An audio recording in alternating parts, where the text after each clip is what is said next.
श्री बृहद भागवतामृतम द्वितीय खंड पंचम अध्याय। हम लोग सुन रहे थे श्री नारद जी द्वारका में गोप कुमार को और उद्धव जी को ब्रजवासियों की महिमा बता रहे थे, गोलोक की महिमा बता रहे थे। कृष्ण की विभिन्न लीला माधुरी का उन्होंने वर्णन किया था। जैसी लीलाएं कृष्ण गोलोक में करते हैं उस प्रकार की लीलाएं अन्यत्र कहीं भी संभव ही नहीं है। और उनमें बताया था लीलाएं कैसे एक बालक की भांति घर घर में माखन चुराते हैं, गोपियों की बातों के तालियों पे नाचते हैं, जैसे छोटा बच्चा एक नाचता है वैसे। एक लड्डू के लिए लड़ाई झगड़ा भी कर लेते हैं और छोटी छोटी चीजें भी सिर के ऊपर उठा नहीं पाते, पादुका इत्यादि भी उठाने में उनको बड़ा कष्ट होता है। जो बताया था कल हमने, जिन कृष्ण ने गिरिराज जी को 7 दिन तक धारण किया बिना किसी परिश्रम के, वो अपने सिर के ऊपर में नंद बाबा की जूती लाते हैं तो लड़खड़ाते हुए चलते हैं, कहीं गिर ना पड़े। ऐसी मधुर लीलाएं अन्य कहीं भी संभव ही नहीं है। क्यों नहीं संभव है? इसका कारण बताया था कि अन्य कहीं पर ऐसे परिकर भी नहीं है। परिकरों के अनुसार ही लीला विलास होगा। जो मधुर रस के परिकर हैं उनके साथ ही मधुर रस की लीला संभव है। ऐश्वर्य भाव के परिकर हैं द्वारका में, अयोध्या में, वैकुंठ में, उनके सामने ऐश्वर्य भाव की लीला ही होगी।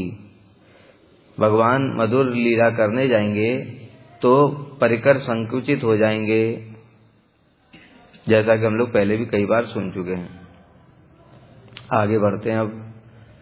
रूपस्य तस्य महिमानम अलम न कोऽपि वक्तुम तथापि कथयापि यथात्म शक्ति तस्यापि विस्मयकरम यदुदीच्य भावम तम गो द्विज द्रुम लता तरवो अपि अगच्छन।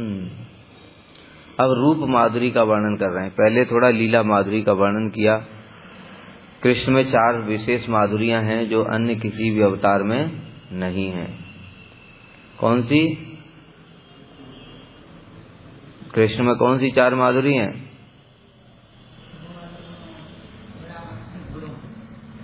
रूप माधुरी, लीला माधुरी, प्रेम माधुरी और वेणु माधुरी।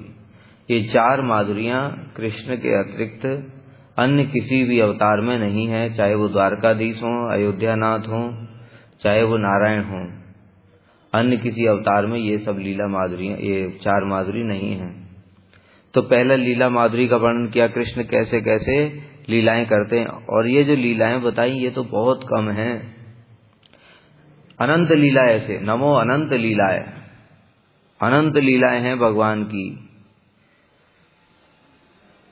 लेकिन हम जैसे बद्ध जीवों के लिए भगवान जब इस जगत में अवतरित होते तो उन लीलाओं में से थोड़ी सी प्रकाशित कर देते हैं, जिससे कि हमारे जैसे साधक उन लीलाओं के प्रति आकर्षित हों और आकर्षित होकर के भगवान को प्राप्त करने की चेष्टा करें।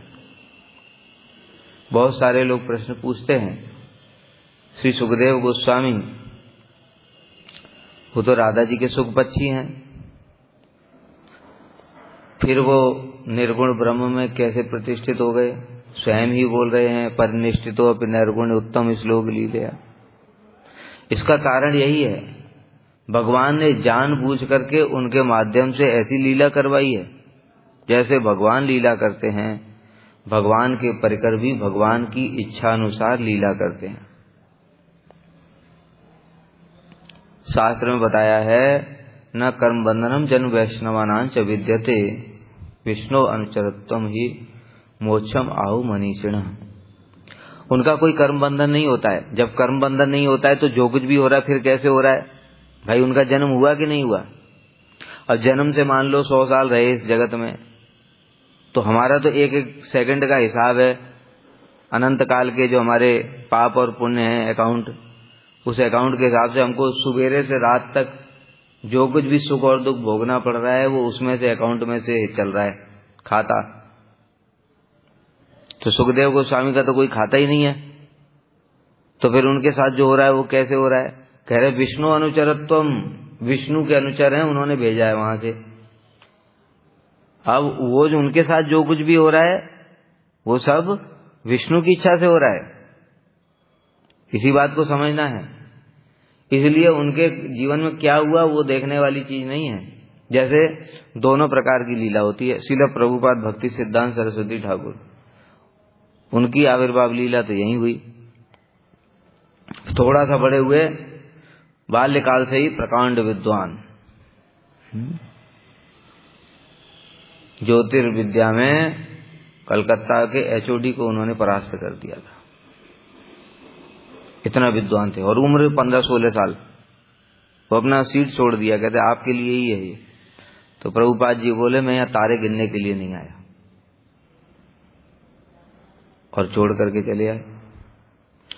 तो ब्रह्मचारी, पूरा नैष्ठिक ब्रह्मचारी, 10 साल में 100 करोड़ नाम यज्ञ, चांद्रायण व्रत, मतलब महाकठोर तपस्या करके उन्होंने दिखाई। ठीक है, उन्होंने सारे भारतवर्ष में 64 गौड़ी मठों की स्थापना की। उनके शिष्यों ने दुनिया भर में प्रचार किया। अब उनके एक शिष्य की लीला देख लो, श्रील भक्ति वेदांत स्वामी महाराज, जो इस्कॉन के फाउंडर आचार्य। अब उन्होंने कैसी लीला करी? वो गृहस्थ हैं, बाल्यकाल से उनका कोई ऐसा ब्रह्मचर्य इत्यादि का कुछ पालन में कोई रुचि नहीं है। गांधी जी के असहयोग आंदोलन में जा रहे थे, वो गृहस्थ लीला कर रहे हैं। और फिर लास्ट के 10 साल में उन्होंने सारे विश्व में प्रचार कर दिया। ऐसा होता है कोई? तो ये सब किसकी इच्छा से हो रहा है? ये सब कृष्ण की इच्छा से हो रहा है। किसी के माध्यम से गृहस्थ धर्म की शिक्षा देना चाहते हैं, किसी के माध्यम से त्यागी धर्म की शिक्षा देना चाहते हैं। जैसे महाप्रभु की लीला में भी यही है। श्रीवास पंडित, अद्वैताचार्य इत्यादि गृहस्थ हैं, और वो गृहस्थ होने पर भी सन्यासियों के बाप हैं। वो नित्यानंद प्रभु तो अवधूत ही हैं, तो भगवान है, अगर उनके ऊपर कोई नियम ही नहीं है। गदाधर पंडित त्यागी हैं।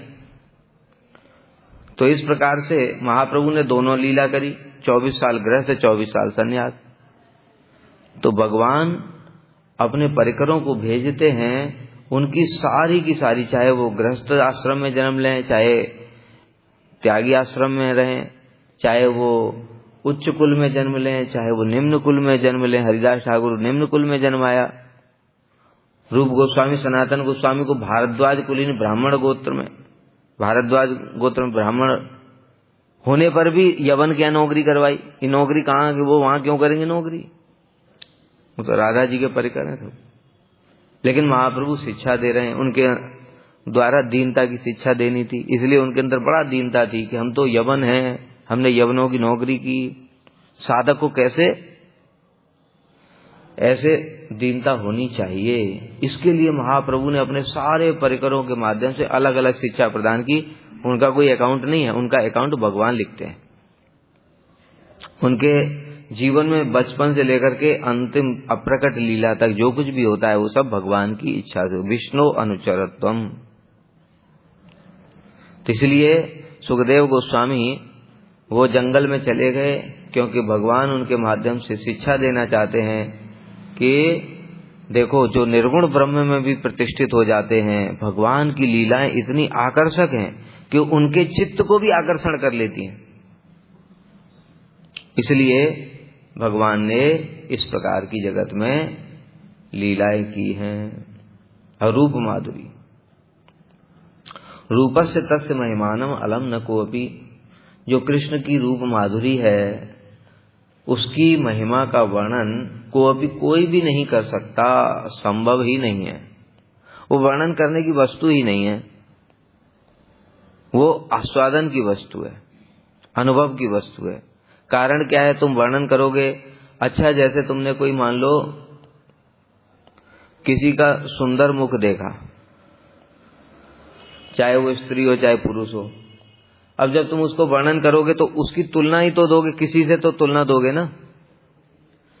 तब मुख की तुलना कैसे दी जाती है? चंद्रमा के समान है अथवा कमल के समान है, नेत्रों की तुलना भी ऐसे ही दी जाती, हिरनियों के नेत्र हैं कमल के समान, कमल की पंखुड़ियों के समान, ऐसे बीच में ऐसे होते हैं, बीच में थोड़ा ऐसे हैं, यही सब तुलना तो दोगे। अब ये बताओ, ये सब तो जड़ वस्तुएं हैं और कृष्ण चिन्मय है, और ये कमल का सौंदर्य और ये दुनिया भर के जो उपमाएं देते हैं जगत में, वो सब सौंदर्य तो माया का है। अब तुम भगवान के सौंदर्य की तुलना माया से करवा रहे हो, तो ये तो अपराध ही है। इसलिए इसकी तुलना किसी से नहीं की जा सकती। भगवान के सौंदर्य की तुलना किससे करोगे? इसलिए वो वर्णन करने की वस्तु नहीं है। लेकिन फिर भी शास्त्र में वर्णन क्यों किया है? कि जिससे लोग आकर्षित हों कृष्ण की रूप माधुरी की तरफ। भगवान बताए ना, जीवों पर कृपा करने के लिए, एक तो जो हमारे जैसे बद्ध जीव हैं उन पर कृपा करने के लिए अपनी ये माधुरी प्रकाशित करते हैं। लेकिन ये भी गौड़ कारण है। मुख्य कारण क्या है? अपने भक्तों को रसास्वादन, स्वयं रसास्वादन करने के लिए और भक्तों को रसास्वादन कराने के लिए, ये मुख्य कारण है। महाप्रभु की लीला में देख लो, महाप्रभु के अवतार का मुख्य कारण क्या है? श्री राधाया प्रणय महिमा की दृश्यो वान आस्वाद्य नाद्भुत मधुरमा की दृश्यो वा मधिया सौख्यं चास्या मदन की दृश्यम वेतिलोवा तद भावाढ़ समझनी सची गर्भ सिंधु हरिण। ये मुख्य का मुख्य कारण है। राधा जी के प्रेम की महिमा कैसी है, वो मेरी जिस मधुरिमा का आस्वादन करती हैं वो मधुरिमा कैसी है, ये देखो। इसी से यहाँ पर रूप की माधुरी की पता चल जाता है। अरे कृष्ण के हृदय में अपने रूप को देख करके उसका आस्वादन करने के लिए खुद उत्पन्न हो जाती है इच्छाएं। आस्याद्य ये नाद्भुत मधुरिमा, मेरी जो मधुरिमा है जिसका राधा जी आस्वादन करती हैं, वो मधुरिमा कैसी है। और फिर उस मधुरिमा को आस्वादन करके राधा जी को कैसा सुख प्राप्त होता है। क्योंकि मैं देखता हूं, मैं राधा जी का मधुरिमा का आस्वादन करता हूं, मुझे उतना सुख नहीं होता है। लेकिन राधा जी जब मेरी मधुरिमा का आस्वादन करती है तो उन्मत्त हो जाती हैं वो मेरी मधुरिमा कैसी है। इसलिए तो महाप्रभु जब आस्वादन कर रहे हैं तो उन्मत्त हो जाते हैं। कितने स्थानों पर यह वर्णन है। जगन्नाथ जी को एकदम से देखा, विग्रह नहीं, प्रतिमा नहीं, तुम्हें साक्षात ब्रजेंद्र नंदन, उन्मत्त होकर के पागल की तरह एकदम से दौड़े जगन्नाथ जी को आलिंगन करने के लिए। ये तो रूप माधुरी है। क्योंकि अब वो हैं तो कृष्ण, लेकिन भाव राधा जी का है। अब वो आस्वादन कर रहे हैं उस चीज को जिसको वो आस्वादन करना चाहते थे, लेकिन कर नहीं सकते, क्योंकि अपनी माधुरी का कोई खुद कैसे आस्वादन करेगा। इसलिए तो विषय यानी कृष्ण होकर भी आश्रय जाति भावों को लेकर के है, क्योंकि आश्रय जाति भावों के द्वारा विषय का आस्वादन होगा। इसलिए यहां पर कह रहे हैं कि उनकी रूप माधुरी की महिमा को कोई भी संपूर्ण रूप से वर्णन करने में समर्थ ही नहीं है। एक कवि ने लिखा है ये सब बातें कि प्रभु मैंने आपके नेत्रों की तुलना तो कमल से कर दी, मुख की तुलना भी कमल से कर दी, मुख की तुलना चंद्र से कर दी। इन सब वस्तुओं में तो दोष है। कमल कीचड़ में रहता है, चंद्रमा में धब्बे लगे हुए हैं। ये तो मेरा अपराध हो गया प्रभु, मैं क्या करूं, मुझे क्षमा कर दी। भक्तों के कैसे कैसे भाव होते हैं, इन्हीं का कृष्ण आस्वादन करते हैं। तथापि तत्सापि विस्मयकरम यदुदीच्य भावम, यथाशक्ति जो कुछ भी मेरी शक्ति है उसके अनुसार कुछ वर्णन कर रहा हूं। कौन वर्णन कर रहे हैं यहां? नारद जी वर्णन कर रहे हैं। नारद जी भी वर्णन नहीं कर सकते, बताया ना। आस्वादन तो कर सकते हैं, लेकिन आस्वादन भी पूर्ण आस्वादन नहीं कर सकते। तो कैसे आस्वादन कर सकते हैं जब कृष्ण मान लो उनके तो सामने रहते हैं। वो ब्रज में भी जा सकते हैं, ब्रज में जाकर के उन्होंने राधा जी के भी दर्शन किए हैं, कृष्ण के भी दर्शन किए हैं, तो फिर पूर्ण आस्वादन क्यों नहीं कर सकते? ये कौन सी बात हो गई? इसलिए क्योंकि पूर्ण आस्वादन अपने भाव के अनुसार होगा। जितनी जिसके अंदर प्रेम की अधिकता है उसको उस माधुरी का उतना ही आस्वादन होगा। यही कृष्ण की बड़ी विचित्र चीज है। जैसे इस जगत में क्या होता है, अगर कोई एक व्यक्ति है, सुंदर है, अब 10 लोग उसको देखेंगे तो 10 लोग एक ही तरीके से देखेंगे, मतलब जितने नेत्र हैं वो ऐसे ही रहेंगे ना उसके। ऐसा थोड़ी कि तुम देख रहे हो तो बड़े चौड़े हो गए और दूसरा देख रहा है तो छोटे हो गए, ऐसा होता है? नहीं होता। सब लोग एक ही तरीके से देखेंगे, लेकिन चित जगत में ऐसा नहीं है। जब सखा लोग कृष्ण को देखते हैं तो उनकी माधुरी अलग प्रकार की होती है, यशोदा मैया देखती हैं तो अलग प्रकार की होती है, और गोपियां जब उनका दर्शन करती हैं तो कृष्ण की माधुरी और बढ़ जाती है।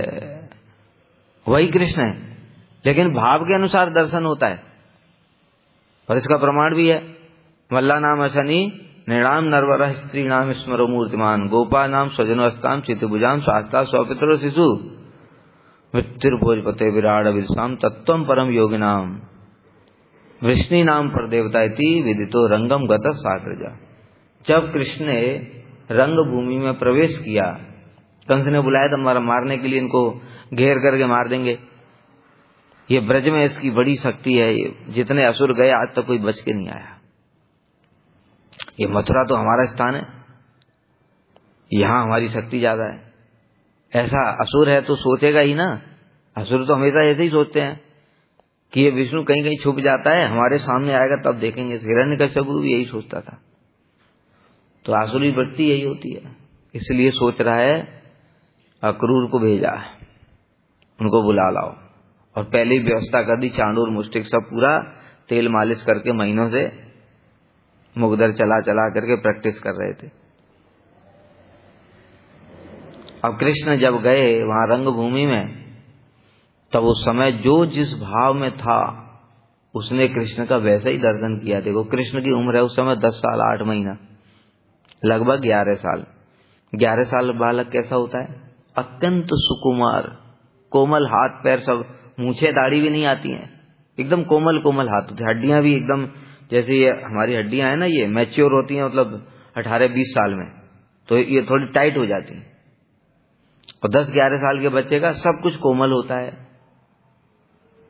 ऐसे कोमल बालक को मल्ला नाम शनि, वहां पर चाणूर मुष्टिक जो थे महाशक्तिशाली, ऐसे बड़े बड़े पहलवान, WWF वाले तो कुछ भी नहीं उनके सामने, ऐसे बड़े बड़े पहलवान, उन्होंने कृष्ण को देखा जो 11 साल के बच्चे हैं, असनी उनसे भी भयंकर WWF का,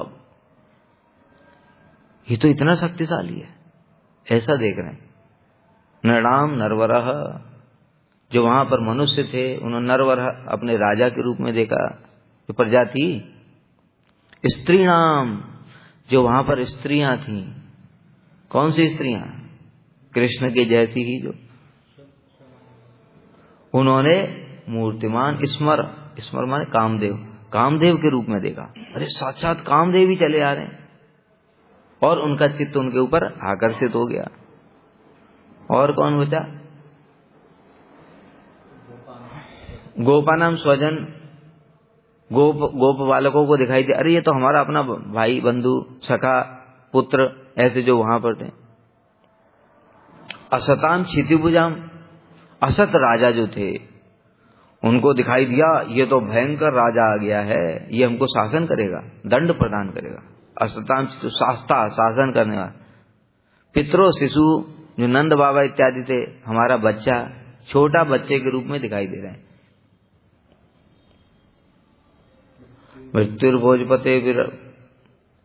मृत्युर्भोजपते, जो भोजपति कंस था उसको साक्षात काल, भैंसे के ऊपर जब यमराज जी आते हैं ना गदा लेकर के, ऐसा काल दिखाई दिया कि तो काल ही आ गया है। विराट अविदुषाम, जो अविदुषी लोग थे उनको विराट पुरुष के रूप में दिखाई दिए। तत्वम परम योगिनाम, जो योगी इत्यादि थे उनको अरे परम तत्व, ये तो भगवान है। और वृष्णि नाम पर देवता, जो वृष्णि वंशी थे उनको अपने राजा के रूप में दिखाया। रंगम गतो इति विदितो रंगम गता साग्रजा, जब साग्रजा माने बलदेव के साथ में जब उन्होंने रंग भूमि में प्रवेश किया तो जिसका जैसा भाव था उसके अनुसार कृष्ण का वैसा ही दर्शन हुआ। कि भगवान में ऐसा ही, ये विचित्रता है, ये हमारे अंदर नहीं होती है, ठीक है ना। और इसमें भी जो माधुरी भी होती है, जैसे बताया गोपियां जो माधुरी का आस्वादन करती हैं वो और राधा जी जो माधुरी का आस्वादन करती समान नहीं है। राधा जी का प्रेम सर्वोत्तम है, इसलिए कृष्ण का जो सौंदर्य है वो उनके सामने सर्वोत्तम हो जाता है और वो बढ़ता जाता है। अब जैसे बताया इस जगत में संभव ही नहीं है ये। अरे किसी का सौंदर्य है तो वो फिक्स ही रहेगा ना। आंखें जितनी सुंदर हैं, ऐसा थोड़ी कि अच्छा थोड़ा सा अभी तुमने देखा तो थोड़ा सा ब्लू था, फिर और ब्लू हो गया और ब्लू हो गया, ऐसा हो रहा है क्या? लेकिन ऐसा ही होता है राधा जी के सामने। राधा जी के प्रेम और कृष्ण के सौंदर्य में होड़ा होड़ी होती है और वो दोनों वर्धित होते जाते हैं और कहां तक जाते हैं उसकी कोई सीमा नहीं है। तो ये है रूप माधुरी। इसलिए उसका वर्णन करोगे किसका? तो स्थिर होगा तब तो करोगे वर्णन। अब वो बढ़ता ही जा रहा है, फिर उसका वर्णन कैसे करोगे? इसलिए बताया नारद जी पूर्ण रूप से आस्वादन नहीं कर सकते, क्योंकि उनका प्रेम इतना नहीं है। पूर्ण रूप से आस्वादन केवल राधा जी ही कर सकती हैं। तथापि मैं यथाशक्ति जितना मेरा सामर्थ्य है, भगवान ने जितनी कृपा करी है मेरे ऊपर, उतना वर्णन कर रहा हूं। श्री कृष्ण का रूप स्वयं उन्हें भी विस्मित करने वाला है। उदाहरण दिया, देखो कितने सारे उदाहरण दिए। पहला उदाहरण वही विस्मित श्री कृष्ण अपने स्वरूप को देखकर स्वयं विस्मित हो जाते हैं, इसलिए उनके अंदर में उस रूप का आस्वादन करने की इच्छा उत्पन्न होती है और वही महाप्रभु के अवतार का मुख्य कारण ही वही है। पहला उदाहरण। दूसरा उदाहरण, कृष्ण द्वारका में है, मणि स्तंभ में अपने स्वरूप को देखा और स्वरूप को देख करके मोहित हो गए। अरे इतना सुंदर युवक कौन है? इसको मेरी इच्छा हो रही है कि मैं राधा जी की तरह ही इनको आलिंगन करूं। इसी प्रकार से वृंदावन में भी कृष्ण अपने रूप की माधुरी को देख चमत्कृत हो जाते हैं। इसलिए वहां पर वर्णन आया भागवत में, यन मर्ति लीलोपैकम स्वयोग मायावलम दर्शयिता गृहीतम विस्मापनम स्वस्य च सौभगर्दे परम पदम भूषण भूषणांगम। जो कृष्ण ने इस जगत में मर्त्य लीलोपैकम, मर्त्य लीला करने के लिए मतलब नरवत लीला करने के लिए जो रूप प्रकाशित किया था, वो रूप इतना सुंदर था, विस्मापनम स्वस्य च, वो खुद ही मोहित हो जाते थे उसको देखकर। आश्चर्य की बात है। और वो रूप जो है माधुरी परम पदम भूषण भूषणांगम, आभूषणों को भी अलंकृत करने वाला था। आभूषणों को अलंकृत करने का मतलब, जैसे यहाँ पर एक जगत में देखते हम लोग, सुंदर स्त्री है कोई और उसने एक सुंदर हार पहना तो उसकी शोभा बढ़ जाती है। किसकी शोभा बढ़ी? स्त्री की शोभा बढ़ी। लेकिन कृष्ण जब अलंकार धारण करते तो अलंकारों की शोभा बढ़ जाती है, क्योंकि कृष्ण का सौंदर्य तो ऐसा है, अलंकार सुंदर लगने लगते हैं। जैसे हीरों का हार है, अभी कृष्ण ने पहना नहीं है तो सुंदर लग रहा है खाली, जैसे ही कृष्ण पहनेंगे तो वही इतना महासुंदर लगने लगेगा। ऐसा है उनका सौंदर्य, ये उनकी रूप माधुरी है। 4 श्लोकों में वही वर्णन कर रहे हैं। अनिर्वचनीय भगवान के रूप सौंदर्य की महिमा को कोई भी, यहाँ तक चतुर्मुख ब्रह्मा भी वर्णन करने में समर्थ नहीं। थोड़ा थोड़ा कोशिश किया सब ब्रह्मा जी ने थोड़ा सा वर्णन की। नौमी दित्य प्रभुषित दिगंबराय गुंजावरितम सपरिपिच्छल सन वन्य सृजे कवल वेत्र विषाण वेणु लक्ष्म श्रिय मृदुपते पशुपांग जाय। इसमें थोड़ा सा उन्होंने वर्णन किया। फिर द्विज पत्नियों ने वर्णन किया, श्यामम हिरण्य पर्दिवन माल्य वर धातु प्रवाल नेटम नटवेशनुवृतांसे विन्यस्त हस्तमित्रेण धुनानम अब्जम कर्णोत्पलालक कपोल मुखाब्जहासम। फिर सर्वोत्तम गोपियों ने वर्णन किया, बरहा पीडम नटवर वपु। कहाँ का श्लोक है? वेणु गीत का 5वां श्लोक है वेणु गीत का। तो इस प्रकार से सबने अपने अपने अधिकार के अनुसार थोड़ा सा कृष्ण की रूप माधुरी का वर्णन किया है। और गोपियां तो बहुत कुछ बोलती हैं, कहती हैं कि हमारा चित्त तुम में आकर्षित हो जाता है, इसमें हमारा कोई दोष नहीं है, क्योंकि तुमने ऐसा स्वरूप ही दिया विधाता ने तुमको। अरे इस त्रिलोक की कौन सी ऐसी स्त्री है जो तुम्हारी तरफ आकर्षित नहीं होगी? तो इसमें दोष किसका है? कोई सुंदर वस्तु है उसकी तरफ स्वाभाविक रूप से सबका ही आकर्षण होता है, तो वस्तु का दोष है, देखने वाले का थोड़ी दोष है। तो इस प्रकार से कृष्ण की रूप माधुरी का वर्णन यहाँ पर किया गया है कि उस रूप को देखने पर कोई भी वहां से नेत्र नहीं हटा सकता है। वह चल अचल सभी के चित्त को आकर्षण करने वाला। चल अर्थ अचल मतलब गिरि गोवर्धन वृक्ष, ये सब भी जब कृष्ण के सौंदर्य को देखते हैं, क्योंकि बताया वहां के वृक्ष ऐसे नहीं यहाँ वाले, वो सब चिन्मय वृक्ष हैं। वहां की हिरनियां भी जब कृष्ण के सौंदर्य को देखती हैं तो उसको देखती ही रह जाती हैं, अपनी सुध बुध खो जाती हैं। गायें कृष्ण के रूप को देखती हैं, कल वर्णन करेंगे हम। आज थोड़ा जल्दी हमको खत्म करना है। गायें जब कृष्ण के स्वरूप को देखती हैं तो वो भी अवाक रह जाती हैं, देखते ही रह जाती हैं। नदियां, यहाँ तक नदियों की बात कर रहे हैं, नदियां भी कृष्ण के सौंदर्य को देख करके, वेणु ध्वनि को सुन करके, यमुना जी, उनका भी गति स्तब्ध हो जाती है, गति रुक जाती है, उसमें भंवर पड़ने लगते हैं। तीनों लोगों को मोहन करने वाले कृष्ण के इस रूप का दर्शन कर गाय, पक्षी, वृक्ष, मृग भी, पुलक आदि, जैसे ही पक्षी बैठे हुए हैं और जैसे ही कृष्ण का सौंदर्य देखा तुरंत ही उनके शरीर में रोमांच कंप शुरू हो गया। क्योंकि बताया वो पक्षी साधारण नहीं है, वो सब प्रेमी भक्त हैं जो रागानुगा भक्ति करके यहाँ पर और तब वहां पर पहुंचे हैं, सब सिद्ध महात्मा हैं। वो केवल भगवान के रूप माधुरी का आस्वादन करने के लिए ही, उनकी सेवा करने के लिए पक्षी बने हुए हैं, गाय बने हुए हैं, हिरन बने हुए हैं, लेकिन वो सब के सब प्रेमी भक्त हैं जो यहाँ पर भजन साधन करके गए हैं, अथवा बलदेव प्रभु से ही प्रकट होंगे, परिकर हैं।